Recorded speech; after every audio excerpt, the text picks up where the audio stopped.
I spent 15 minutes every single day reading documentation, and this is what I learned. I read the official Qwik documentation, but that's not exactly the point. The focus here is more broadly on the benefits you can have in reading documentation of whatever technology you want to get better at. First of all, documentation is boring.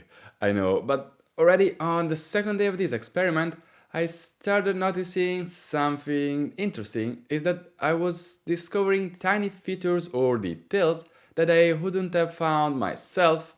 For example, if you're trying to achieve a specific result, sure, with practice alone and some trials and error, you can eventually get there. But if you read the docs, you might find out that there's a specific feature that does exactly what you need. Not only that, it's probably even more efficient and easier than your custom solution. Another huge benefit I quickly realized is on a way higher level.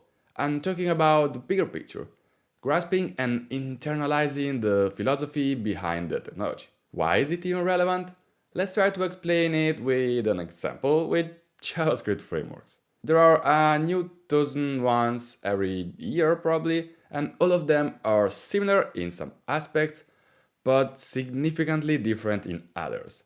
If you're good at framework A and you're trying to learn framework B, the biggest mistake you can make is to keep thinking as if you're programming in the one you know, but in fact you're on a completely different framework. Approaches to solve the very same problem might be entirely different, and besides, there might be an out-of-the-box solution in framework B that you will have to implement yourself manually in framework A. And how is reading the doc going to help?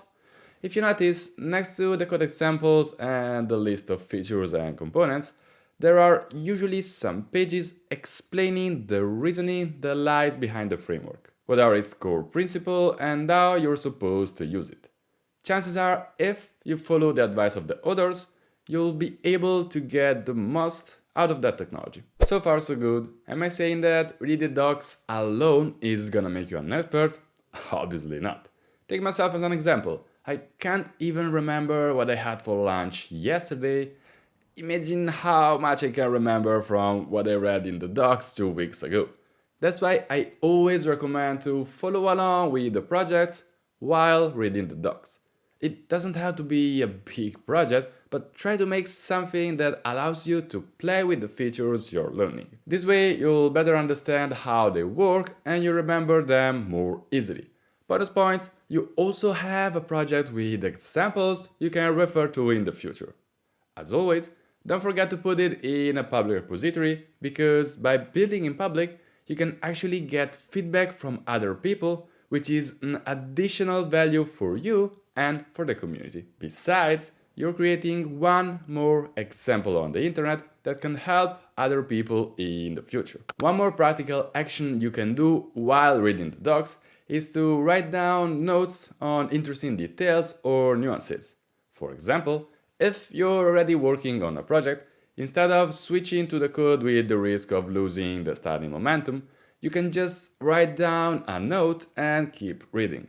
You can jump to the code at the end of the session and finally start playing around. By doing this, you'll automatically end up with a bullet point list of some of the interesting things you learned, and again, this can be useful to yourself in the future. At this point, by only reading the docs for a few minutes every day, you already have a project with examples and a list of notes, and you can use them as a reference for the future. You can share them with other people. Besides, if it happens that you encounter a problem or face a challenge, chances are that you might recall that you read something about it in the docs and you can directly go back to it. To sum up, was this experiment worth it?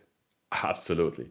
I learned a lot of things about Qwik in this case, and also I got a better understanding of the philosophy behind it. I'm not saying that I'm an expert now, but I'm definitely more confident in using it, and I know where to look for more information in case I need it. Anyway, if you're also interested in Qwik, you should check out this other video I made about it. Subscribe to this channel if you want to see more videos like this one, and well, see you in the next one. Bye!